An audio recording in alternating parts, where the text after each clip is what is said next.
Oke, kita mulai ya. Sebelumnya perkenalan dulu, nama saya Ridho. Saya dosen dari Prodi Sains Atmosfer dan Keplanetan. Nah, kebetulan saya diminta membuat soal tutorial untuk bab kedua, ya pertemuan kedua, yaitu kinematika gitu ya. Jadi di sini saya sudah membuat beberapa soal yang menurut saya sih tidak susah ya. Teman-teman sudah dibagikan belum soal ini di grupnya atau di mana? Belum ada, Pak. Belum ada Oh, di belum link ada. Google Drive Assistant. Oke, nanti saya akan upload ke sana gitu ya. Nah, sebetulnya solusinya belum selesai. Saya baru membuat eh, kemarin gitu ya. Dan ini saya lagi di Bogor, lagi ada Perdin gitu ya. Jadi belum selesai solusinya, tapi ini soalnya sudah. Oke, mungkin sambil bahas malam ini, jadi saya sambil mencatat nilai hitungannya gitu ya. Jadi saya coba buatkan solusinya. Oke, kita langsung mulai saja. Jadi di pertemuan kedua gitu ya, mungkin saya cerita dulu. Babnya adalah kinematika. Di situ membahas tentang gerak gitu ya. Kinematika itu kan cabang dari mekanika gitu ya, yang isinya sebetulnya mendeskripsikan gerak. Nah, di kinematika itu diterangkan dari besaran kinematika, kemudian em, apa namanya, gerak di satu dimensi, dua dimensi, dan ada tambahan gerak melingkar sebetulnya. Nah, di sini ada beberapa soal yang saya mengikuti rancangan pembelajarannya gitu ya. Ada 8 indikator di situ, jadi di sini ada 8, tapi ada beberapa yang soalnya banyak. Saya nggak tahu ini kebanyakan atau tidak, tapi kalau dari saya lihat soal yang saya buat ini tidak susah gitu ya, harusnya sejam sampai 1,5 jam sudah selesai. Tergantung kita cara membahasnya gimana, apakah pelan-pelan atau cepat. Kalau misalnya terlalu banyak gitu ya, saran saya ada yang di skip gitu ya.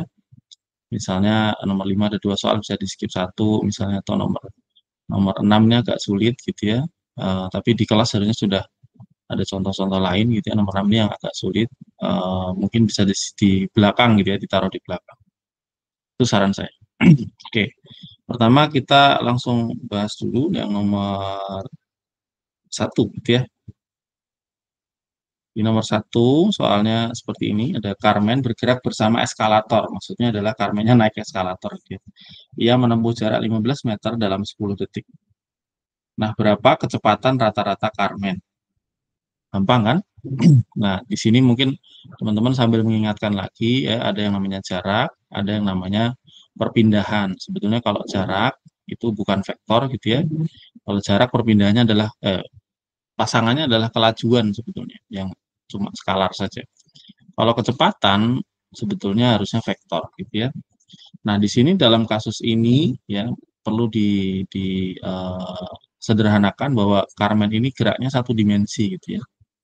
Jadi eskalator itu umumnya gitu ya, lurus. Jadi teman-teman perlu jelasin bahwa maksud soalnya itu gerakan Carmennya ini lurus ya, dia berdiri di eskalator, eskalator jalan sehingga dia gerakannya satu dimensi doang ya. Walaupun miring gini ya nggak apa-apa. Ini yang kita jadiin sumbunya gitu ya, yaitu satu dimensinya di situ gitu.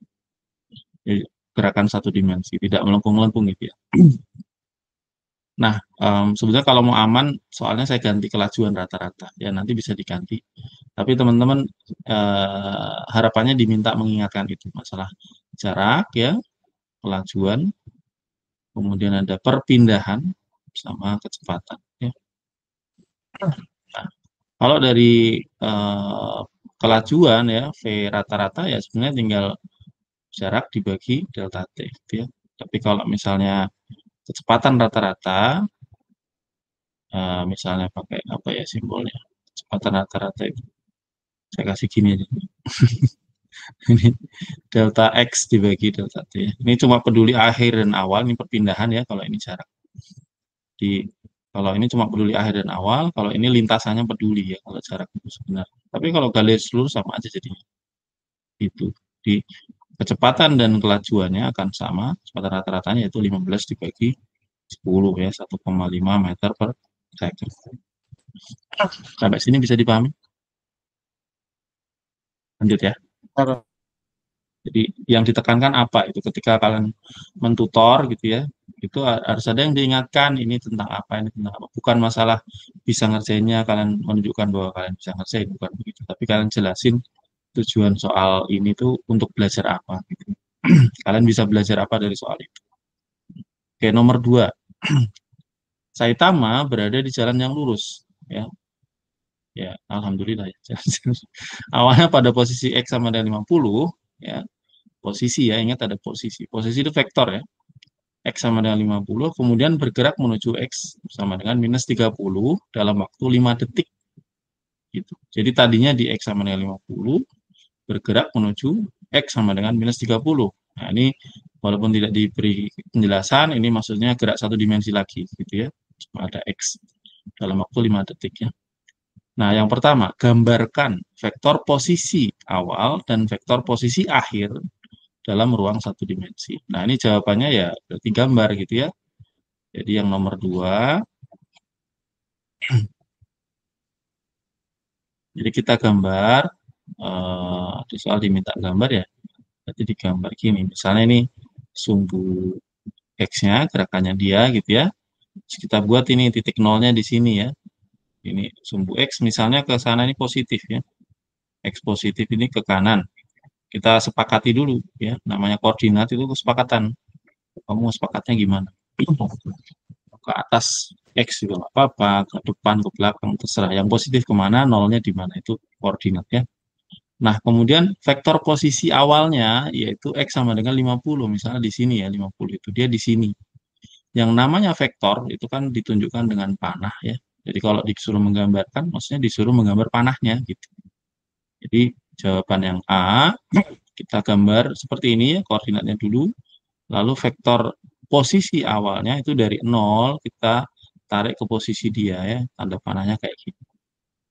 Nah, ini biru ini, panah biru ini adalah posisi, vektor posisi awal gitu ya, XI gitu ya, inisial.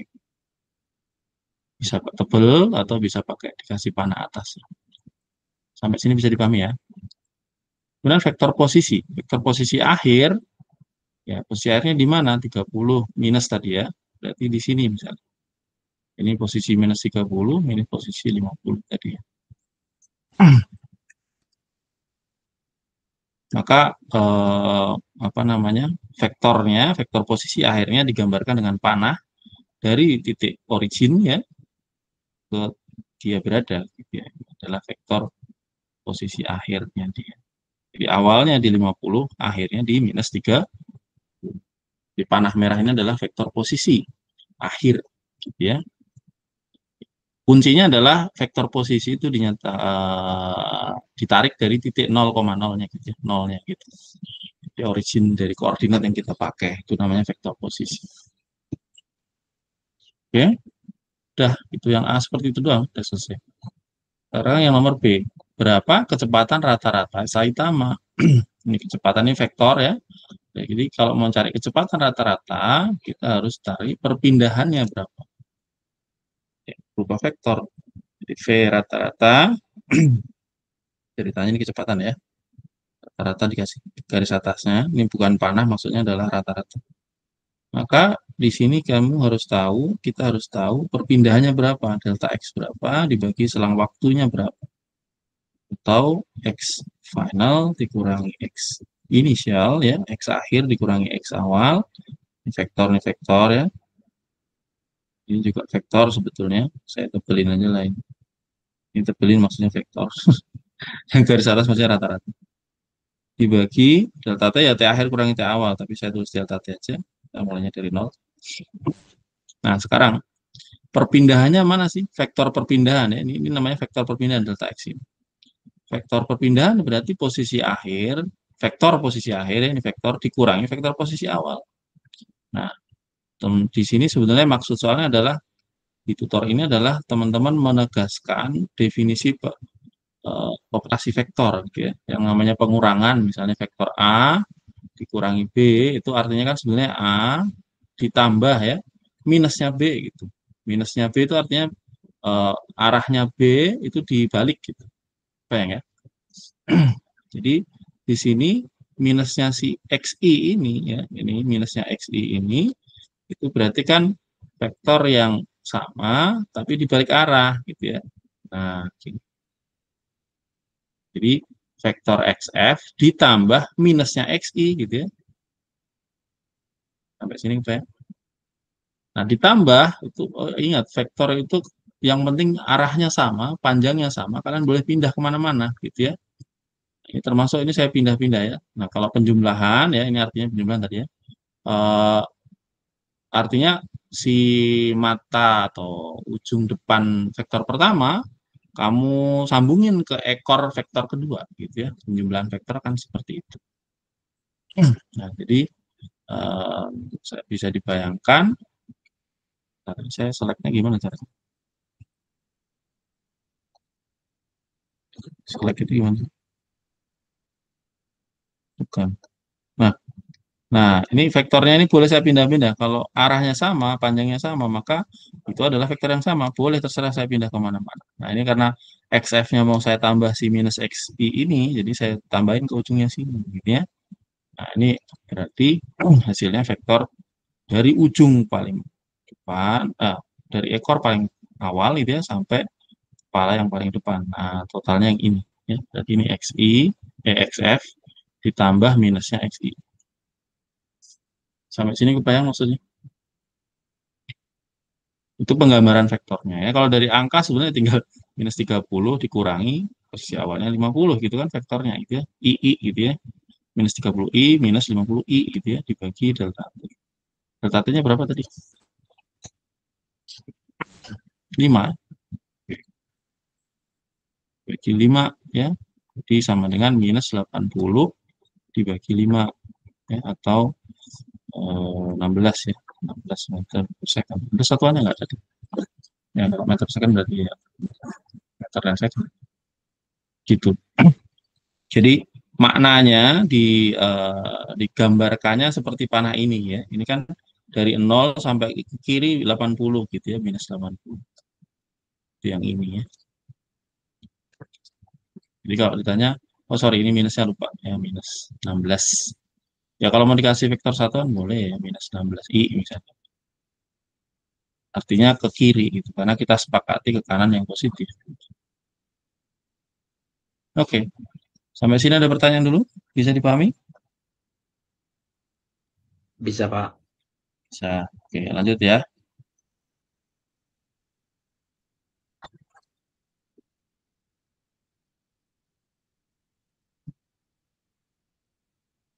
Berikutnya nomor 3 ya. Nomor 3 apa? Oke, salah. Oke, nomor 3. Tetesan, nah ini sudah pindah ke GLBB ya, satu dimensi tapi GLBB. Tetesan air hujan kita bisa anggap jatuh bebas dari ketinggian 1 km. Ya. Hitung kecepatan akhir sesaat sebelum sampai tanah. Jika kita asumsikan tidak ada gaya gesek udara. Oke. Nah, ini sebenarnya soalnya tentang GLBB satu dimensi gitu ya. Oh, ya. Jadi nomor 3. Jadi ada tetesan air hujan nih jatuh gitu ya dari ketinggian 1 km atau 1000 meter ya. Nah, andai kan tetesan air hujan ini jatuhnya tidak ada gesekan udara sama sekali, berapa sih kecepatan sesaat sebelum sampai tanah sini? Harusnya gimana? Kenceng banget kan gitu ya. Berapa kencengnya gitu ya. Seberapa cepat gitu. Kalau nggak ada kayak gesek udara. Nah, ini apa ya? Ada beberapa cara gitu ya. Tapi paling gampang kalau mau langsung pakai pendekatan bukan pendekatan rumus GLBB gitu ya. Nah, ini diingatkan bahwa teman-teman TBB harus ingat rumus GLBB itu apa saja gitu ya. Jadi pertama GLBB itu A-nya konstan ya, percepatannya konstan, maka V, VT ya, V1T akan berubah gitu ya, yaitu V0 ditambah A dikali delta T ya. T sampai 0 ya, berarti di sini T boleh kalau awalnya T-nya sama dengan 0 ya. Kemudian rumus keduanya adalah misalnya X ya, misalnya gerakannya arah X, berarti X sama dengan X0 ditambah V0 delta T ditambah setengah A delta T kuadrat. Ini rumus kedua. Rumus ketiganya, itu VT kuadrat sama dengan V0 kuadrat ditambah 2A kali delta X, ya, perpindahannya. Atau X akhir kurang X awal. Nah, rumusnya ada tiga ini gitu, yang diminta dihafalkan. Karena ya dianggap ini gampang lah ngapalinnya gitu, di logika juga bisa. Di kelas harusnya sudah diajarin gitu ya. Di SMA mungkin juga sudah. Nggak akan dikasih gitu ya di soal rumusan. Oke. Nah, sekarang kira-kira kalau mau nyari V akhir di sini paling gampang pakai yang mana? Gitu kan? Tulis dulu gitu ya. Di kelasnya disuruh nulis dulu. Kira-kira pakai yang mana gitu ya. Cuma diketahui 1000 ya. Tentu kecepatan gravitasi dianggap tahu juga ya. G ini misalnya 9,8 meter per second kuadrat, arahnya ke bawah ya.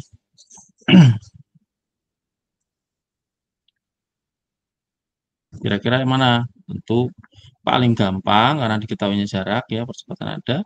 Kecepatan awalnya 0 gitu ya. Paling gampang pakai yang ini ya. Karena tidak butuh delta T. Kalau yang dua ini kan butuh delta T. Kita nggak tahu delta T-nya berapa, harus cari dulu.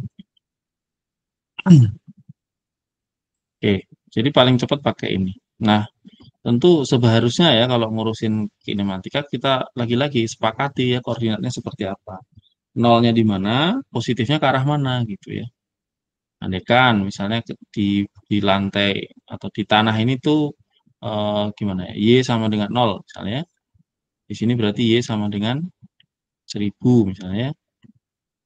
Kemudian V awalnya 0, percepatannya berarti kalau ke atas positif, kita sepakati ke atas positif, maka percepatan gravitasi ini berarti jadi negatif kan, karena arahnya ke bawah.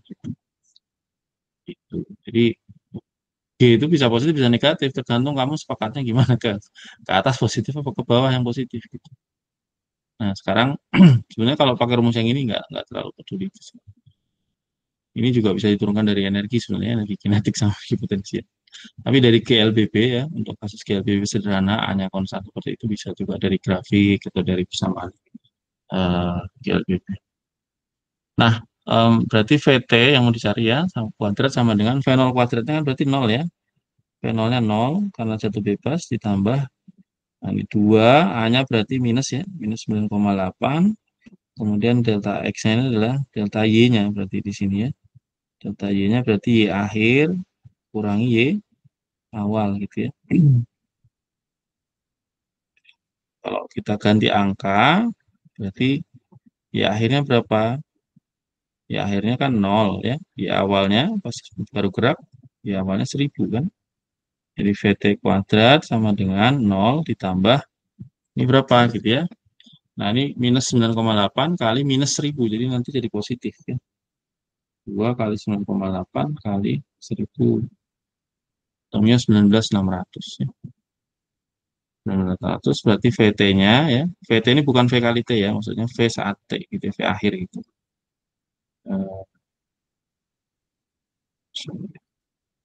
Oke.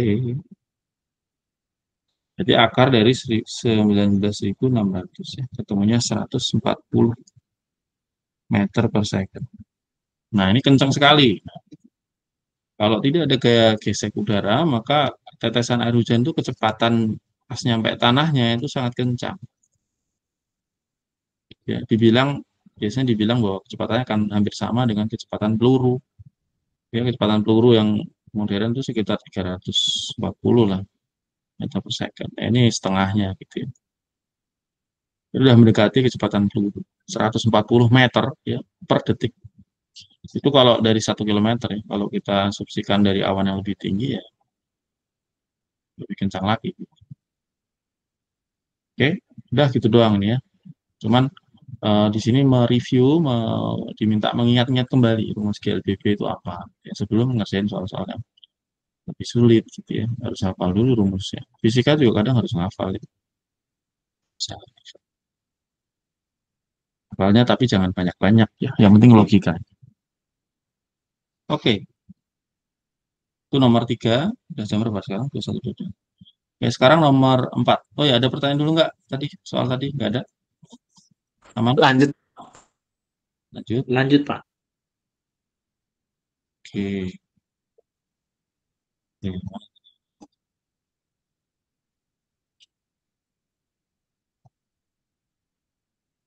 Sekarang lanjut ke soal nomor 4.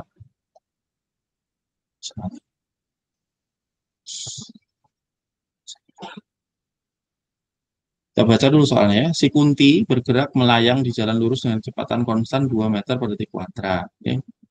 Ini lagi GLBB lagi ya. Kecepatan awalnya adalah minus 10. Tapi pertanyaannya, buat grafik percepatan, kecepatan, dan posisi si Kunti tadi sebagai fungsi dari waktu.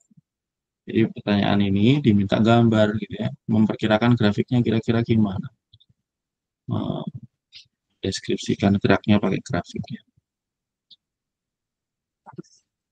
Oke, ya ini butuh pemahaman juga tentang GLBB gitu ya. Tadi kecepatan awalnya berapa? Kecepatan awalnya minus 10 ya. Minus 10, A-nya positif tapi ya 2. V0-nya sekian. Nah, minus ini artinya apa sih? Kalau minus itu artinya apa? Minus itu ya artinya ke arah negatif gitu ya. Negatifnya terserah, mau ke bawah apa negatif, ke atas negatif, ke kanan negatif, ke kiri negatif, ya kesepakatannya gimana. Di sini nggak dikasih tahu, tapi ya terserah. Ya. Kalian bisa bayangkan lah, misalnya nih, misal ya negatif itu ke kiri gitu ya, ke kanan positif. Berarti ini si kuntinya, kunti gimana tuh? Melayang-melayang gini. Ke kiri berarti ya, kecepatannya 10 gitu. Di ke kanan tuh positif misalnya, X positif ke kanan. Nah, ini nggak tahu posisinya di mana. Posisi awal ketika kita menyatakan ini tadi nggak dikasih tahu. Pokoknya ke kiri kecepatannya minus 10, ada percepatan 2 positif. Berarti percepatannya kemana? Ke kanan ya.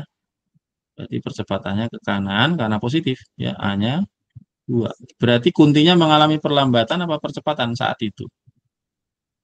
Mengalami Perlambatan. perlambatan karena tandanya berlawanan gitu ya. Jadi perlambatan itu tidak harus negatif ya, tergantung kecepatannya kemana gitu ya. Itu yang perlu diingatkan kembali. Gitu. Di kelas sudah harusnya.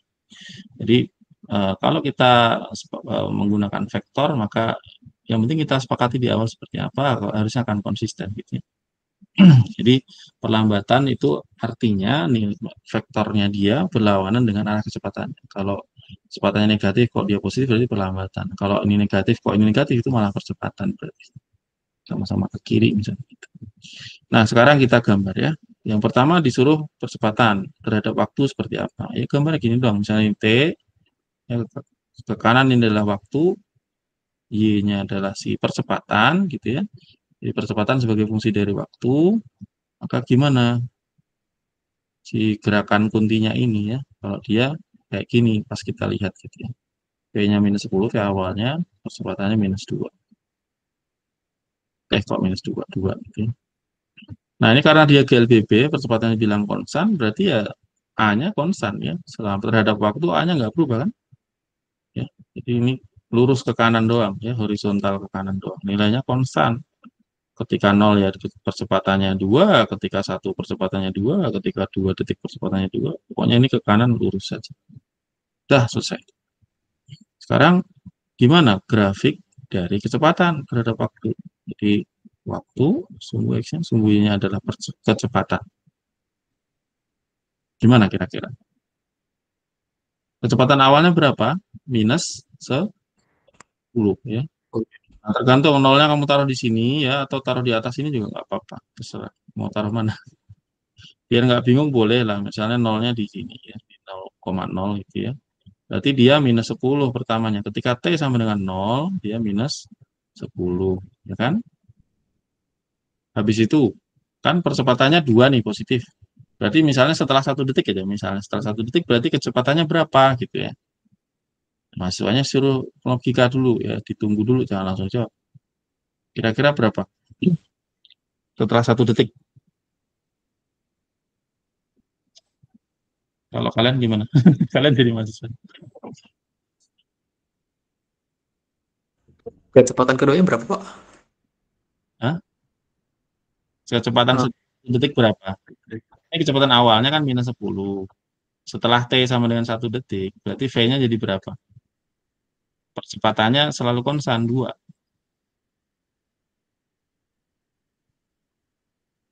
Rumusnya kan V sama dengan V0 ditambah A kali T ya. Berarti V setelah 1 detik berarti minus 10 ditambah 2 positif ya, tinggi 1. Berarti jadi minus 8 ya. 8. Mm-mm. Setelah 2 detik jadi minus 6. Setelah 3 detik jadi minus 4. Setelah 4 detik jadi minus 2. Setelah 5 detik jadi 0 ya. Nanti kuntinya akan berhenti setelah 5 detik berarti. 5 kali 2 kan 10. Jadi minus 10 tambah 10 0. Jadi setelah 5 detik ya, entah di mana ya 5 detik, tapi nanti dia akan melambat melambat melambat selama-lama di jarak sekian ini nggak tahu berapa, pokoknya 5 detik dari awal ini. Nanti dia berhenti 0. Habis itu kecepatannya jadi positif, balik arah gitu. Kalau percepatannya selalu konstan 2 seperti ini. Jadi kalau digambar gimana ya, lurus ke sana ngek, gitu. Di mana ini kecepatannya 0 ketika ini 5 detik. T-nya 5 detik, kecepatannya 0. Habis itu jadi positif kecepatannya. Habis itu jadi ke kanan, balik arah gitu. Si kuntinya gitu gerakannya. Ke kanan, ke kiri, melambat sampai berhenti. Habis itu ke kanan, wah tambah cepat gitu ya. Karena percepatannya selalu ke kanan, besarnya 2. Gitu. Ketika T1 ini 8, ketika T2 6 gitu ya. Sampai sini bisa dipahami atau bingung? Software aman sih, Pak. Hah, kenapa? Ulangi? Udah? Tadi ngomong apa? Nggak dengar Aman. saya. Sorry. Aman? Software aman, Pak. Hmm. Oke, software aman ya. Nah, ini caranya jelasin kalian gimana ke siswanya. Itu yang penting. Sambil kalian belajar jelasin nih. Jelasin ke orang. Konsep fisika. Oke. Selanjutnya posisi. Nah, kira-kira gimana grafik posisinya kalau kayak gitu? Nggak dikasih tuh posisi awalnya nih. Ya, berarti kita kira-kira aja lah gitu ya. Misalnya nih X gitu ya posisinya awal, posisinya T waktu gitu ya. Berarti pertama dia di suatu posisi lah di X0 gitu ya. Di sini misalnya. Terus dia ke kiri, berarti kan mengecil kan ya X-nya itu. Tadinya misalnya X 1000, ke kiri kan berarti tambah kecil kan. Kita sepakati ke kanan positif kan. V-nya kan negatif, berarti kan dia ke kiri. Artinya ke X yang lebih kecil gitu ya. Nggak tahu berapa, pokoknya lebih kecil, lebih negatif gitu. Lebih kecil atau lebih negatif. Jadi dia gerakannya akan ke bawah gini kan. Dengan kecepatan awal minus 10. Nah, teman-teman harus ingat ya kalau tahu turunan ya. Kan sebenarnya V itu turunan dari posisi terhadap waktu ya. Nah, turunan itu artinya gradien. Artinya ketika awal gradiennya ini minus 10. Ya, minus itu ke bawah gini ya. Gradien minus. Kalau gradien positif ke kanan ke atas gitu ya. Nah, ini lumayan terjal ya, tapi habis itu kan ada percepatan 2. Berarti kan kecepatannya tadi ya minus 10 jadi minus 8 tadi ya setelah 1 detik. Setelah 2 detik jadi minus 6 gitu ya. Tentu nggak lompat-lompat gitu ya, gradasi. Jadi dia akan gradiennya ini tadinya terjal, kemudian akan melandai. Ya kan? Karena gradien garis singgung di sini, di kurva posisi terhadap waktu itu adalah kecepatan. Ya. Kira-kira grafiknya akan terjal, kemudian landai. Nah, kayak gini. Ini nggak harus nol ya di sini. Intinya grafiknya akan kayak gini. Jadi eh, ingat bahwa kecepatan itu gradien garis singgung ya dari posisi terhadap waktu. Di sini mungkin gradiennya minus 10 gitu ya.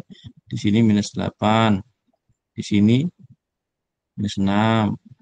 Gradien garis singgung saya gambar garis singgung ceritanya. Nanti sampai suatu hari ya akan landai terus sampai suatu hari jadi No. gradiennya mendatar gini ya kok nol. Nah, ini tentu bersesuaian dengan waktu Enggak bisa. Ctrl Z. Ketika gradiennya 0 atau kecepatannya 0, tadi sudah bisa dihitung ya. Ketika ini 5 detik. Gitu. Oke. Ini kalian bisa jelasin ini udah bagus.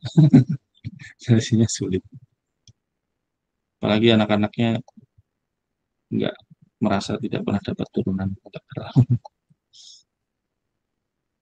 Banyak juga dari SMK gitu ya. Nggak dapat matematika fisika proper. SMK-nya SMK.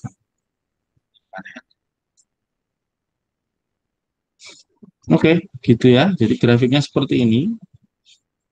Kira-kira bentuknya. Yang penting tahu ini ya, kapan dia melengkungnya ke bawah atau ke atas, terjal atau landai, itu paham maksudnya. Oke, lanjut ya. Itu akan lama jelasin nomor 4 ini. Sekarang nomor 5. Sudah setengah 10. Semoga jam 10 selesai. Nomor 5. Jika sumbu X ke arah bawah dan sumbu Y ke arah timur, kemana arah sumbu Z? Nah, ini mengingat lagi tentang tata koordinat dan vektor ya. Bisa jawab di sini, bisa nggak sih?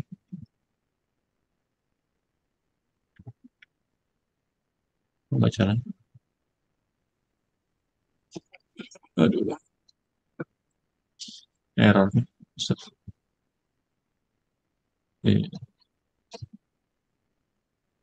Suara saya masih masuk kan?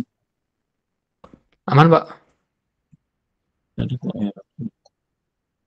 Itu kan error. Eh,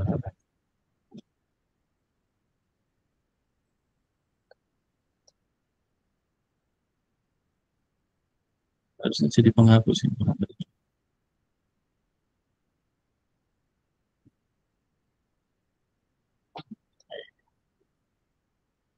Udahlah, biarin aja ya.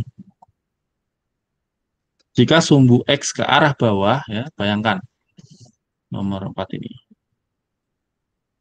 Sumbu X ke arah bawah,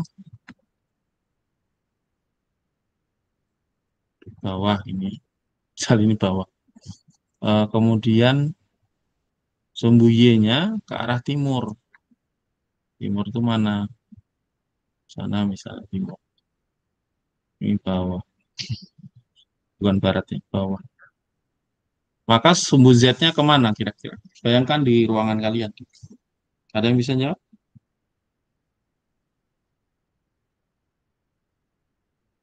X-nya ke bawah, Y-nya ke timur. Kemana? Sorry, Pak, tadi belum kedengeran, boleh diulang lagi. Jadi pertanyaannya gini, sumbu X-nya andekan ya, sumbu X itu ke arah bawah, sumbu Y-nya ke timur, maka sumbu Z-nya kemana? Bawah, timur, Bayangkan di ruangan kalian sendiri, di ruangan kalian masing-masing. Bawahnya X, timurnya Y, maka Z-nya kemana? Z ini selatan atau barat nih, Pak? Z-nya barat. Kalau barat jelas salah. Masa X, Z-nya Atas, berlawanan Pak. sama Y. Z-nya Atas, Pak. atas ya? Atas, masa atas berarti lawannya X dong. Harusnya Oh, ya enggak tuh. Keluar oke. bidang, Kan Pak. kalau ke Oh, bawah X Pak, positif, bidang, Pak. jadi ke atas kan X negatif. Y positif, ke sana Y negatif. Ini berarti arah barat ya. Barat ini atas. Berarti kemana Z-nya? Keluar bidang ya, Pak. Ya. Kalau di gambar ini, keluar bidang. Kalau di dunia nyata, jangan bayangin di gambar ini. Di dunia nyata, ke arah mana? Antara X sama Y. Z-nya kemana kok antara X dan Z itu Eh, kan harus tegak lurus dua-duanya. Z itu enggak terus jadi gini. bukan. Ini bukan Z. X, Y, Z itu tiga-tiganya saling tegak lurus semua. Ya, memang kalau digambar gini ya, misalnya X, ini Y gitu ya. Z-nya kan biasanya digambar kayak gini. Ini tapi kan maksudnya keluar bidang ya, bukan miring kayak gini atau ke sana. Gitu. Tapi keluar atau masuk bidang gitu. Nah, sekarang bayangkan di dunia nyata nih, X-nya ke bawah, Y-nya ke timur, maka Z positifnya kemana?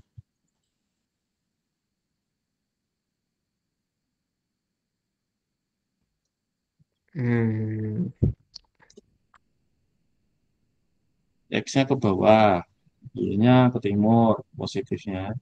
Timur itu mana? Bisa di sini ke sana gitu ya, ke kiri sana. Maka Z-nya kemana? Bayangin di tempat kalian masing-masing.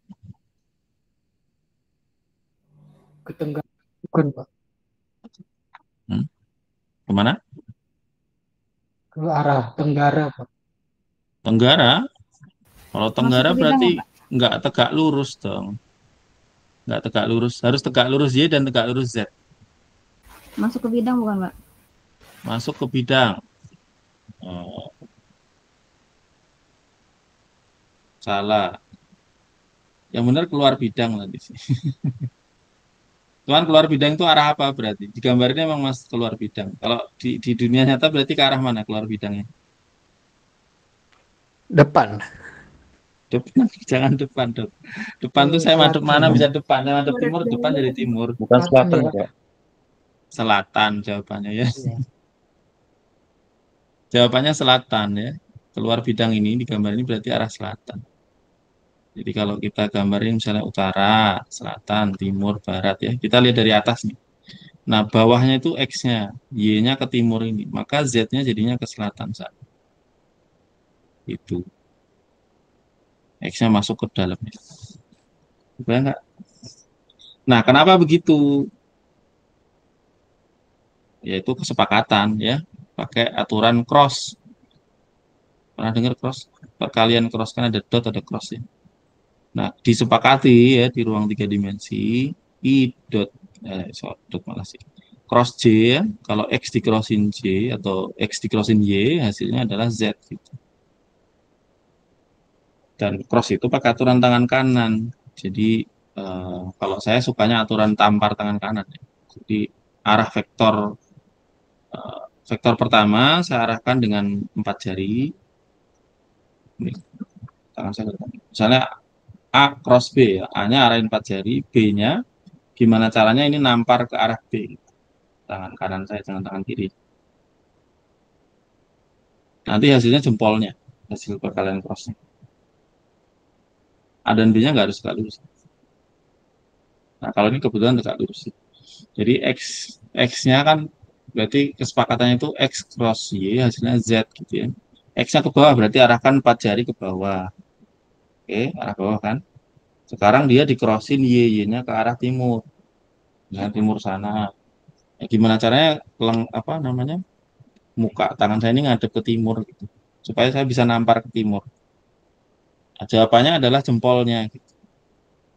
Hasil crossnya itu jempol. Jadi arahin ke bawah, tamparin ke timur gitu ya. Nah, saya sih bisa nampar ke belakang, tapi namparnya ke depan gitu. Nanti hasilnya berarti ke selatan. Benar ya. Jadi harapan saya sebenarnya kalian jawab kalau nggak selatan utara gitu. Kalau kalian paham koordinat tiga dimensi. Ya. Jawaban tenggara, jawaban barat itu aneh gitu ya. Ketika kalian sudah paham koordinat tiga dimensi, harusnya nggak keluar jawaban itu. Nah, yang satu ya harusnya keluar kalau nggak utara selatan gitu kan harus tegak lurus dengan keduanya.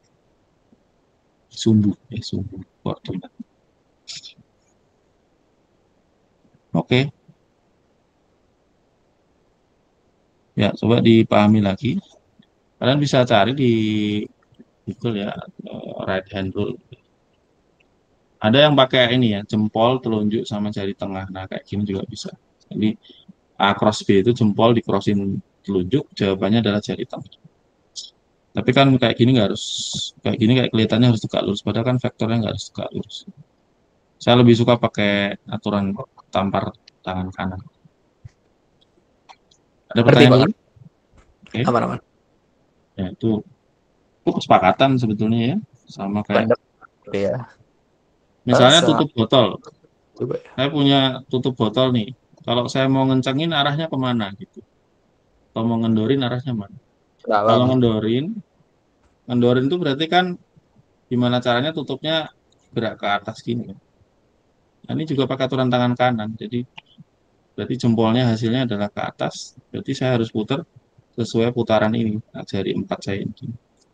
Jadi muternya sini gitu ya. Kalau mau ngencangin berarti jempolnya masuk ke sini. Berarti muternya ke sana gitu. Biasanya sekrup atau tutup botol atau gini umumnya ya pakai aturan tangan kanan juga. Kecuali sekrup-sekrup tertentu ya untuk keperluan tertentu. Balik. Oke, udah ya. Jadi kalau gambar X, Y, Z-nya itu nggak ngawur gitu ya. Ada aturannya gitu. Itu yang perlu diingatkan.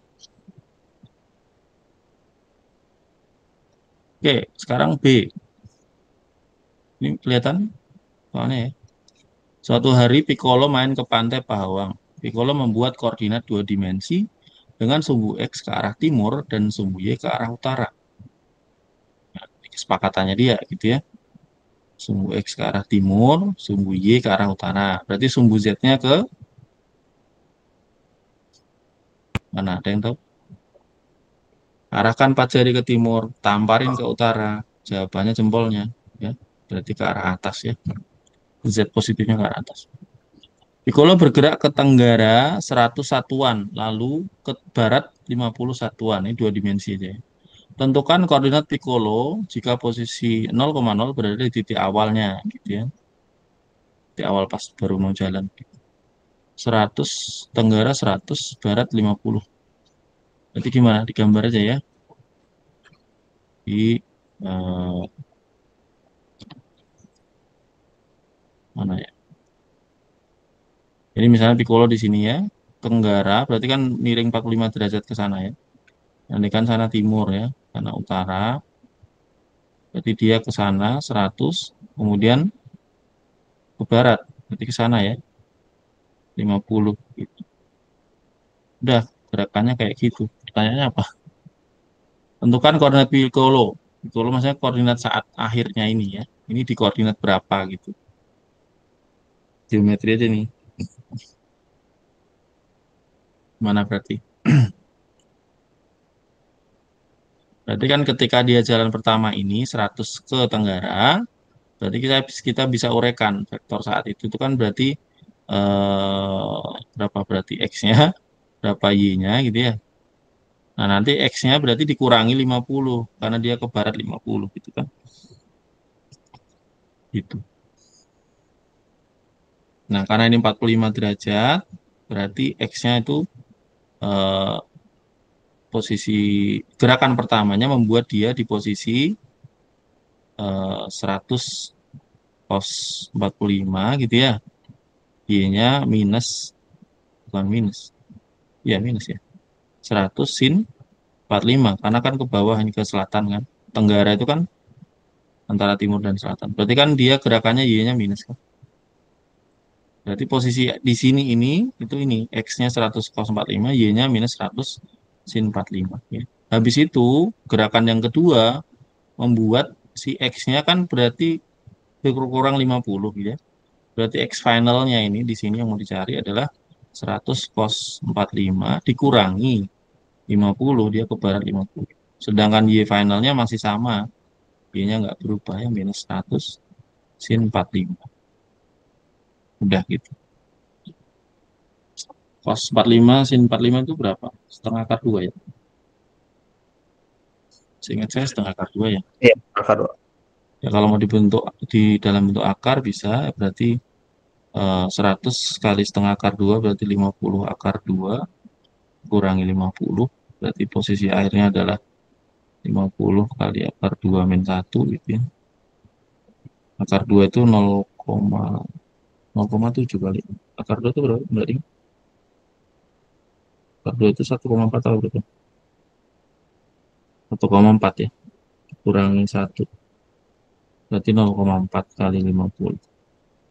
Kalau ditulis dalam bentuk angka ini X-nya berarti 20,71.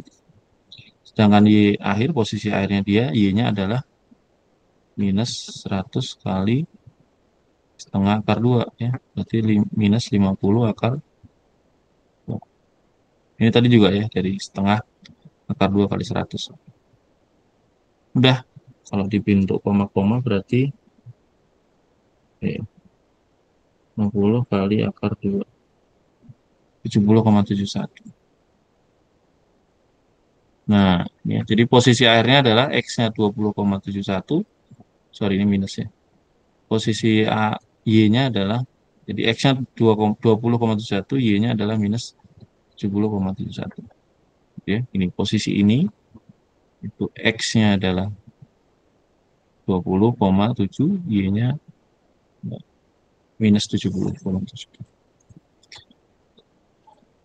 Posisi akhirnya dia relatif terhadap posisi awal. Oke, udah ya.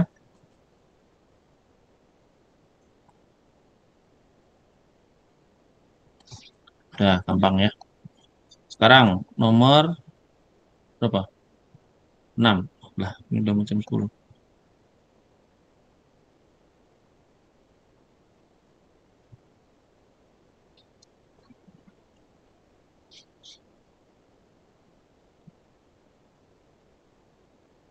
Nomor 6. Sebuah peluru ditembakkan dari atas gedung, tingginya 40 meter, menuju Presiden Wakanda yang sedang pidato.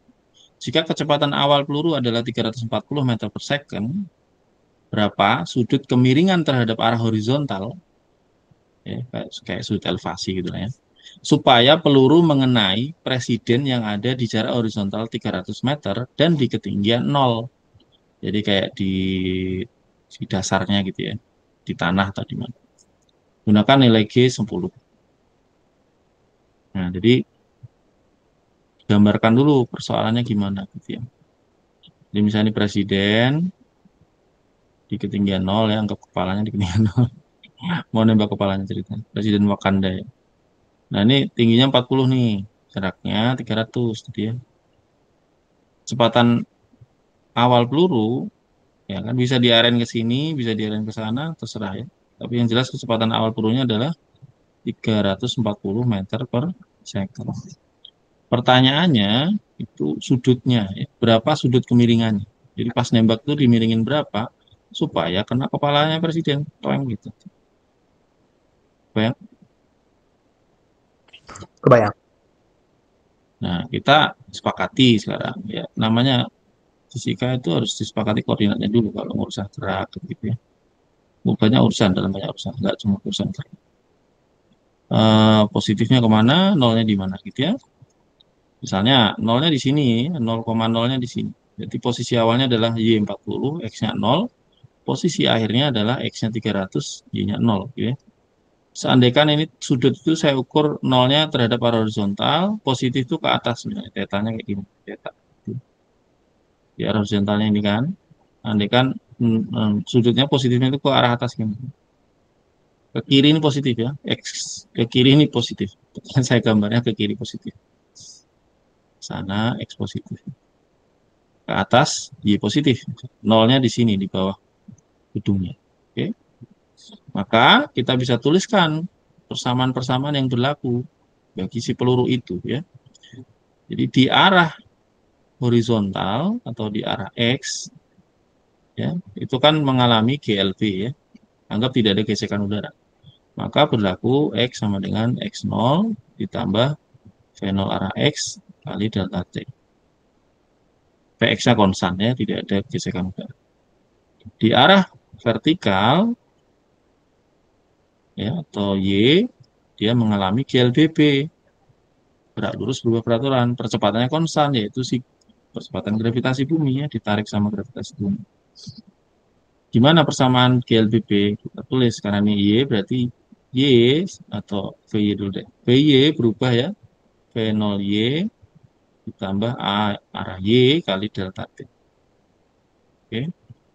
Lalu Y sama dengan Y0 ditambah V0 arah Y kali delta T ditambah setengah A arah Y tentu saja kali delta T. Oke, udah. Persamaan dua ini harus hafal. Nah, sekarang pertanyaannya tapi theta malah sebetulnya. Nah, berarti kita cari dulu. V-nya tadi kan 340. Kita uraikan jadi arah X dan arah Y. Jadi V0X tentu jadinya karena positif theta positif ke atas gitu ya, berarti ini V cos X, cos X lagi, cos theta yang mau dicari ya, ini V0, V0 arah Y-nya, ini diketahui ya, berarti V0 340 tadi, sin theta, kita mau nyari theta. Apa syaratnya? Syaratnya kena presiden. Yang mengaitkan adalah dia kena presiden. Artinya, gimana caranya? Ya, ini delta T di sini sama di sini sama lah ya, delta T yang sama. X dan Y-nya kan bergerak barengan gitu ya, berubah berbarengan. Yang mengaitkan mereka si delta T. Nah,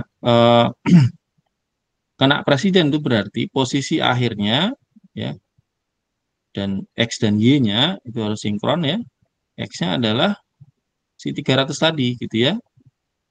Jadi kalau saya buat persamaan berarti dari yang ini gitu ya, itu dapat hubungan kayak gini. Kena presiden berarti X-nya 300, X0-nya 0, ditambah V0X-nya adalah V0 atau 340 tadi, 340 cos theta, ya, kali delta T. Oke, jadi ini V0X ya, kecepatan ini nggak berubah. Nggak ada geser udara, tidak ada percepatan yang lain. Jadi ini akan berlaku, sehingga saya bisa tahu delta T untuk sampai ke jarak 300 itu butuh waktu berapa lama, si X ini berjalan, gitu ya, berubah.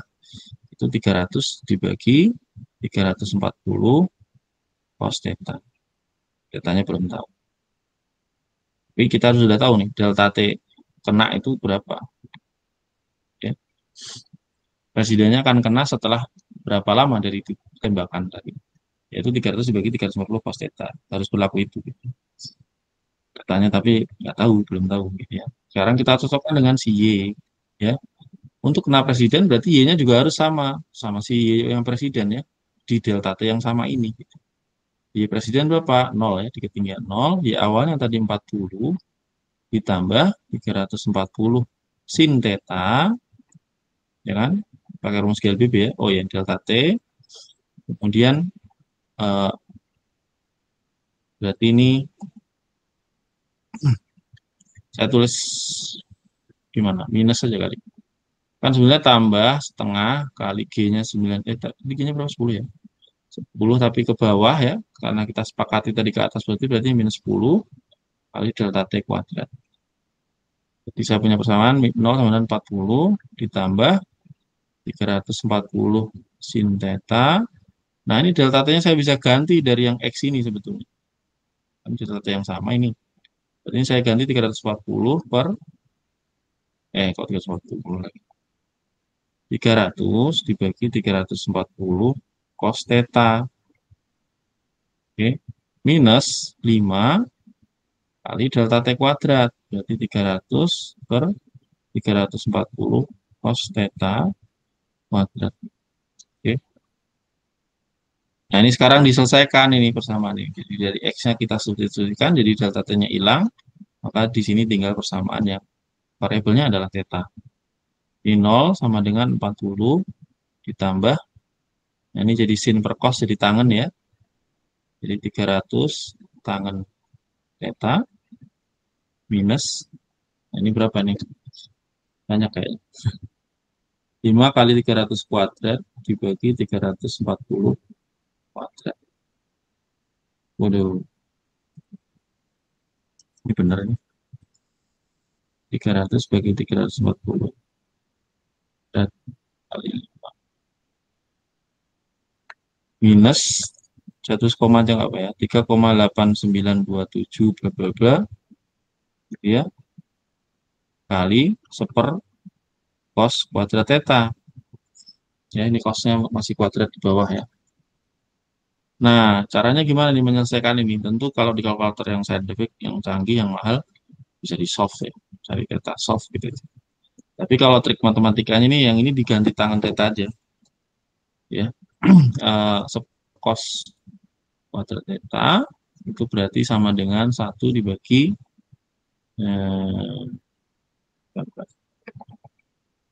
gimana caranya? 1 minus kayaknya tangan kuadrat theta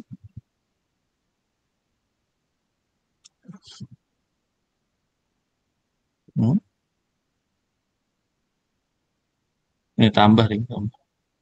Ini ya.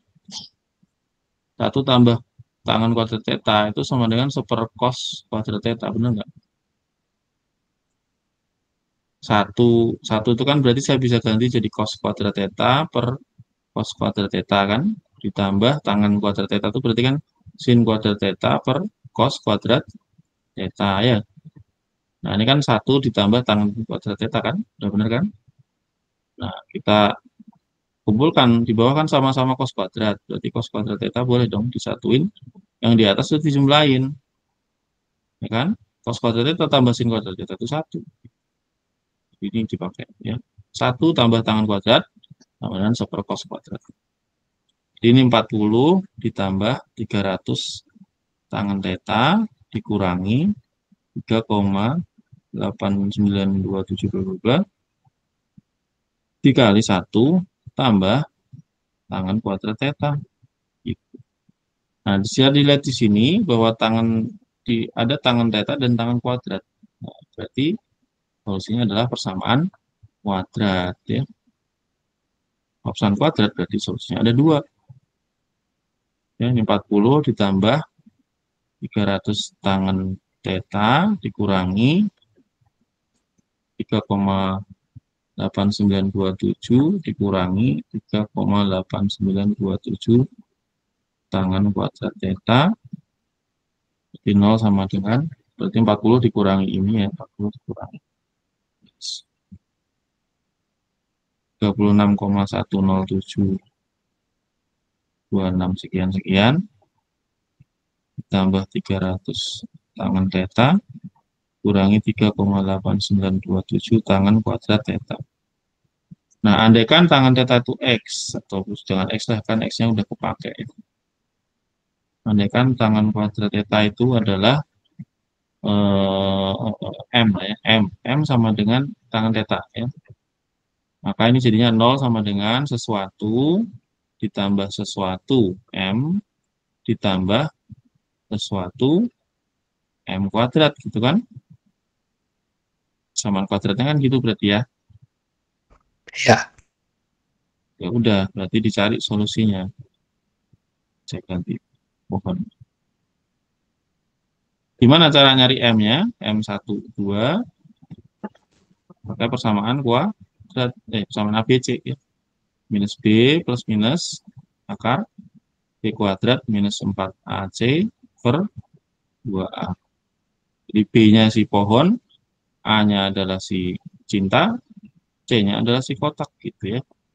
Nanti ketemu ya, berapa solusinya, M1 berapa, M2 berapa. Oke. Dan M1 itu sama dengan tangan theta 1 berarti, M2 berarti tangan theta 2. Artinya theta 1 ketemu, theta 2 ketemu. Gitu. Kok bisa ketemu 2? Nah, memang secara logika jawabannya jadi 2 memang gitu ya. Jadi kalau jawabannya 1 malah salah. Jadi gimana sih kok bisa 2 gitu? Logikanya gimana? Kalau kamu mau nembak kena si presiden tadi, itu ada 2 cara. Ini kan dari atas ya. Jawabannya nanti yang 1 minus pasti. Yang 1 minus artinya agak diarahin ke bawah gini, kan kencang pelurunya ya. Jadi walaupun dia akan melengkung, tapi biar kena itu harus dikebawain dikit. Jadi theta yang pertama nanti ada minus. Theta yang kedua ini dilambungin ke atas pelurunya. Mungkin hampir 90 derajat dugaan sih. Jadi nanti dia akan naik gitu kan. Nah itu akan kena juga, bisa juga kena gitu kan. Kena pelurunya tapi dari atas tuang gitu kan. Gitu. Jadi sama-sama kena. Delta T-nya beda gitu ya, tapi sama-sama kena. Jadi solusinya akan ada 2 ya, theta 1 sama theta 2. Sampai sini kebayang? Tapi bayang ya.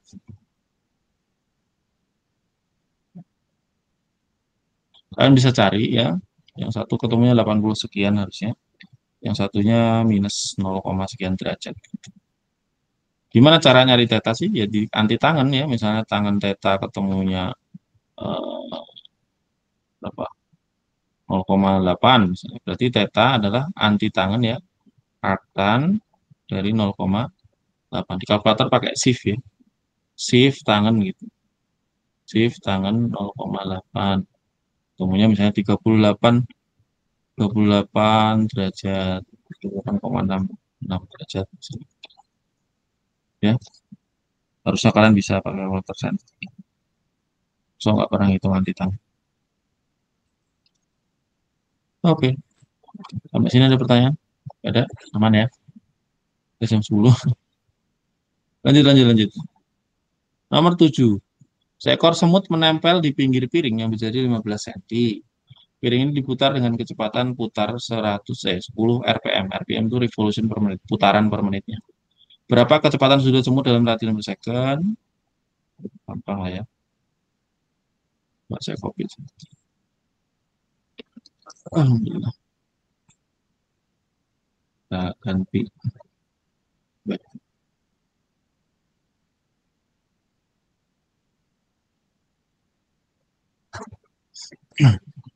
Oke, jadi kecepatan sudut semut dalam radian per second. Tadi kan kecepatan sudutnya adalah omeganya ya, itu 10 RPM. Artinya 10 putaran per menit. Artinya dalam radian putaran itu kan berarti satu putaran itu kan 2 pi radian. Berarti 10 dikali 2 pi dibagi 60 detik gitu kan. Menit itu kan 60 detik. 1 menit. Udah gini berarti ya. Ini jadi radian, yang tadinya menit jadi detik. Jadi jawabannya 10 kali 2 pi, kalau ada ya, tombol pi, dibagi 60.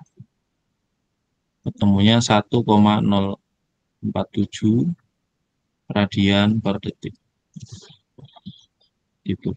Berapa kecepatan tangan sial semut? Ya, ketika semutnya muter, kita bisa ukur nih kecepatan V tangan sialnya berapa ya.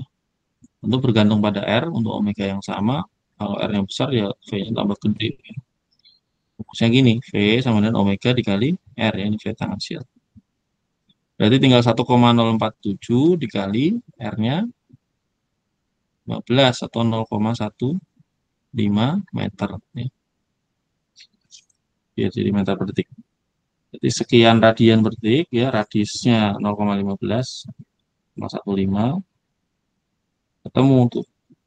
Dalam 1 detiknya dia menempuh, kalau dia lurus ya harusnya menempuh jarak berapa? Ketemunya 0,157 meter per second ya. Ini udah meter, ini radian per second. Ingat definisi radian ya. Satu radian itu apa sih? Satu radian itu kalau saya punya sudut yang mengapit, misalnya lingkaran ini radiusnya R ya. Kalau saya punya busur, ininya busurnya ini panjangnya sama dengan radius lingkarannya, ini melengkung ini ya, maka ini satu radian. Definisi radian itu. Nanti perkalian jadi enak. Kalau derajat kan alasan sejarah aja. Nenek moyang kita suka kelipatan 12 ya. Makanya satu putaran 360 gitu ya. Satu hari 24 jam dan seterusnya.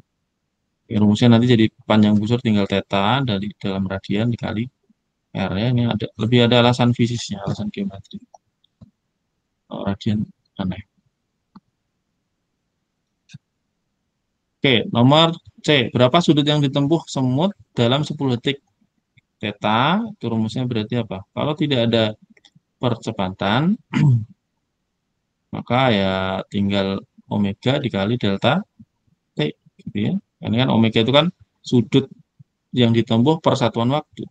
Ya. Berarti kalau sudut yang ditempuh berapa, tinggal omega dikali delta T. Kalau dia kecepatannya konstan. Ya. Jadi 1,047 radian per detik dikali 10 ya. Jadi totalnya ketemunya 10,47 radian. Jadi dia udah muter segini radian. Tentu lebih dari satu putaran ini. Karena satu putaran itu kan 6,28 sekian radian atau 2 pi ya. 2 pi itu 6,28 sekian radian. Berarti dia satu putaran lebih sedikit ya. Dalam 10 detik dia akan menempuh sudut sebesar itu. Kalau diubah dalam derajat ya tinggal dikali 180 per pi ya. Atau 57,3.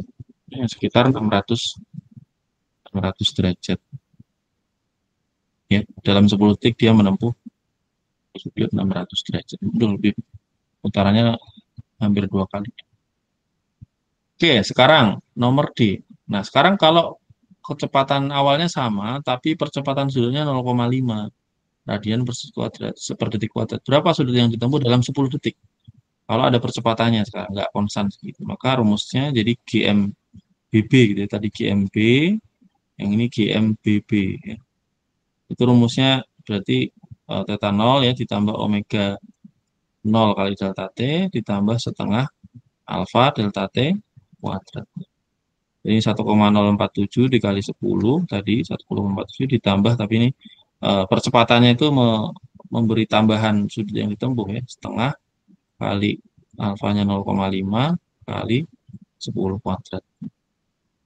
Jadi ketemunya yang tadi 10,47 radian ditambahin kira-kira ada percepatan sudut berapa? 0,5 kali 0,5 kali 100 ya. Ketemunya 25. Oh, banyak ya. Percepatannya besar kan. Ya. Jadi omeganya cuma 1, ini 0,5 per detik ya, 10 detik ya, kan tambah kencang banget ya. Jadi ketemunya tambahnya 25 tambah 10 berarti 35,47 radian. Jadi kalau ada percepatan konstan 0,5 ya setelah 10 detik itu sudut yang ditempuh si semutnya sudah sekian radian. Sudah muter berkali-kali. Oke. Udah selesai. Nomor 7. Sekarang nomor 8 terakhir ya.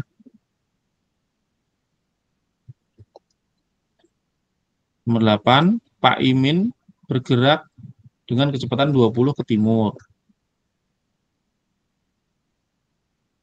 20 ke timur. Andaikan ini ke kanan, ini timur ya. Kecepatannya 20 V-nya ya. V-nya ke sana. Ini ada orang bergerak. Kecepatannya segitu. Bu Imin di belakang Pak Imin bergerak dengan ke arah yang sama, kecepatannya 25. Berarti lebih kencang ya. Sama-sama ke timur tapi lebih kencang 25. Berapa kecepatan Bu Imin menurut Pak Imin? Jadi ini Pak Imin, ini Bu Imin. Berarti menurut Pak Imin, Bu Imin berapa kecepatannya? Ini namanya gerak relatif. Nah, kalau kita ditanya menurut X berapa Y, itu berarti tinggal vektornya si Y dikurangi vektornya si X. Jadi VB dikurangi VP gitu ya, vektornya. Mau 2 dimensi, mau 1 dimensi seperti ini, mau 3 dimensi akan sama seperti itu.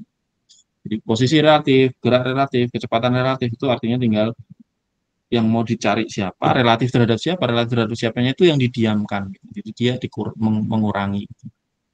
Ini berarti jadinya 25 dikurangi 20 ya. Ketemunya berapa? 5 meter second. Positif berarti ke timur ya. Jadi menurut Pak Iminnya diam ya. Bu Iminnya mendekati dia ke timur dengan kecepatan 5 gitu. Itu namanya gerak relatif. Oke. Sekarang terakhir 8B. Freerun terbang ke timur, kecepatannya 30 km per jam. Ke timur misalnya ke sana lagi ya. Freerun jalan ke sana. Gitu ya, kecepatannya 30 km per jam. Nah, ada orang lain, misalnya si Himmel, ke Tenggara. Tenggara itu berarti kalau ke bawah selatan sana, ke bawah harusnya ya. Di gambar ini maksudnya. Di gambar ini ke selatan itu ke sana. Tenggara itu kan berarti miring sana ya, 45 derajat. Kecepatannya 20. Itu kan berarti menurut Prieren, Gmail itu kecepatannya berapa ke arah mana? Gimana berarti? Sama ya. Kita nyatakan dalam vektor paling gampang ya. Jadi F-nya si Prieren, V-nya dia ya, kecepatannya dia dinyatakan dalam vektor berarti 30 I misalnya, karena ini 2 dimensi kita pakai IJ aja. Ya, lebih jelas ke arah mana maksudnya. Sedangkan V menurut V-nya Himmel menurut kerangka acuan kita, misalnya menurut kita yang diam gitu ya, itu berarti berapa? 10 akar 2 ya, berarti I, karena 20 kali setengah akar 2, ditambah, berarti J-nya misalnya ke selatan itu minus, berarti misalnya. Misalnya, disepakati aja, selatan mau positif atau negatif itu. Misalnya kita sepakati ke selatan itu negatif, berarti dia ini minus 10 akar 2 J ya. Jadi ini ke timur dan ke selatan, ke tenggara tadi. Jadi kalau ditulis dalam vektor akan seperti ini ya. Tadi soal tadi itu 30i varian emailnya kayak gini, 10 akar 2i, 10 akar 2c minus. Ini kalau kamu tambahkan di kuadrat ditambah jadinya 20. Oke. Nah, berarti kalau menurut Frieren emailnya kecepatan berapa? Berarti kalau kayak gitu berarti V email aksen ya menurut Frieren berarti tinggal V email menurut kerangka diam dikurangi V Frieren. V Frieren jadi acuan ini berarti kita mengurangkan kecepatan manusiawi terhadap dia. Frierennya yang dianggap diam. Nanti kalau berapa kecepatan Frieren menurut Frieren jadi VF dikurangi VF 0. Ya menurut Frieren Frierennya diam. Oke. Jadi ini VH aksen sama dengan 10 akar 2i minus 10 akar 2c dikurangi 30i. Ya kan? Udah gitu doang. Berapa? Berarti kalau ditulis dalam vektor, kecepatan Himmel menurut Frieren adalah berapa? Yang I sama I dikumpulin. Berarti 10 akar 2 kurangi 30. Berarti minus berapa? Nggak tahu saya juga. Tulisnya gimana berarti? 10 akar 2 ketemunya 14,14 dikurangi 30. Ketemunya minus 15,86 lah ya. I, ya, karena ini minusnya, ini positifnya cuma segini, 14, sekian. Ya, berarti ini minus ya. Minus 10 akar 2C atau 14,14C. Nah, ini lihat ya. I-nya negatif, J-nya negatif. Jadi menurut Frieren, Frierennya diem gitu ya. Padahal dia jalan ya ke 30 menurut kita yang diem. Jadi menurut Frieren, Frierennya diem. Dia ketika ngelihat Himmel itu seperti berjalan ke arah sana gitu. Dengan kecepatan X-nya minus 15, kecepatan Y-nya minus 14 gitu. Jadi menurut dia, Himmelnya menjauhi dia ke arah sana, serong sekitar arah daya berarti, sekitar itu. Supaya nggak? Aslinya gimana menurut kita? Menurut kita yang diam misalnya di suatu tempat diam gitu ya, relatif terhadap mereka. Jadi menurut kita, Frierennya jalan ke sana, Himmelnya entah di mana, entah di sini, entah di sini, entah di sini, terserah jalan ke sana. Tapi menurut Frieren, emailnya itu miringnya ke sana gitu. Menurut misal emailnya di atas ini ya nggak apa-apa. Menurut kita emailnya jalan ke sana, jalannya ke sana. Tapi menurut Frieren, email itu jalannya ke sana gitu. Sekian X ke kiri, sekian Y ke selatan, ke barat ke selatan. Sampai sini kebayang nggak kecepatannya ya? Karena si Frieren itu lebih cepat dari si Himmel ya Pak ya. Betul. Di dalam arah X, Frierennya kan ke kanannya ke timurnya itu lebih kencang daripada si email. Emailnya sebetulnya ke timur juga tapi lebih pelan. Cuma 10 akar 2 gitu ya. Terus dia ke selatan 10 akar 2 juga. Jadi menurut Frieren makin jauh si email itu. Menjauhi dia. Dia lebih kencang soalnya. Jadi emailnya ketinggalan. Artinya menurut Frieren emailnya kayak menjauhi dia gitu. Oke? Udah ya? Udah selesai. Jadi kira-kira begitu tutorial hari ini. Tadi ada yang belum dijawab yang ini, tapi hitung sendiri aja. Caranya kayak gitu. Oke, sekarang udah 10:16, jadi sudah lewat seperempat jam. Saya nggak tahu, sebenarnya kalau tutorial itu kalian dikasih waktu berapa per pertemuannya? 1 jam? 100 menit Pak. 100 menit. Berarti 1 jam 40 menit. Ya lumayan, masih bisa berarti. Tadi saya agak ngotot ya. Ya, coba nanti jelasinnya agak perlahan di sambil apa, sambil ditambahin gitu ya, ditambahin Ini kenapa gini, kenapa gitu. Jadi jangan direct langsung jawab soal. Harapannya itu sesuatu ya sambil menjelaskan gitu. Apa yang nggak paham dijelasin lagi. Kalau kalian masih bingung ya kalian belajar dulu. Kalau bingung tetap bingung belajar sendiri ya tanya dosen. Saya ditanya nggak apa-apa, tanya ke yang lain bisa. Oke, sampai sini ada pertanyaan? Pak, izin bertanya Pak. Pak. Ya, ya silakan. Untuk ini nanti di-sharekan Pak ya solusinya juga ya, catatan tadi ya. Ya, betul. Habis ini soalnya saya upload kalau solusinya semoga besok. Nggak tahu kalian mau tutor bab ini kapan? Soalnya besok Besok. saya Pak tekan 2. Oh gitu. Kalau yang pertemuan pertama udah hari ini tadi. Udah Pak, full hari ini. Cepat sekali. Ya oke, saya usahakan ya. Tapi paling nggak kalian udah dapat pembahasan yang ini versi live. Oke, ada pertanyaan lagi?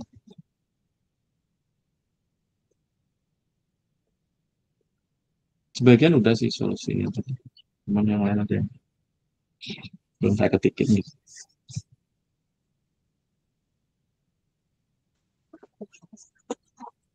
Nggak ada. Tadi yang mau ngomong tadi siapa tadi kayaknya di satu lagi. Ya, jadi Aman. oke. Oke, kalau aman saya akhiri. Sudah malam ya. Saya udah mulai puyeng. Besok saya juga harus. Saya habis ini masih harus bikin soal. Oke, terima kasih atas kehadirannya, perhatiannya gitu ya. Semoga membantu. Saya akhiri. Assalamualaikum warahmatullahi wabarakatuh. Dadah. Waalaikumsalam. Terima kasih Pak. Waalaikumsalam. Ya, Terima kasih.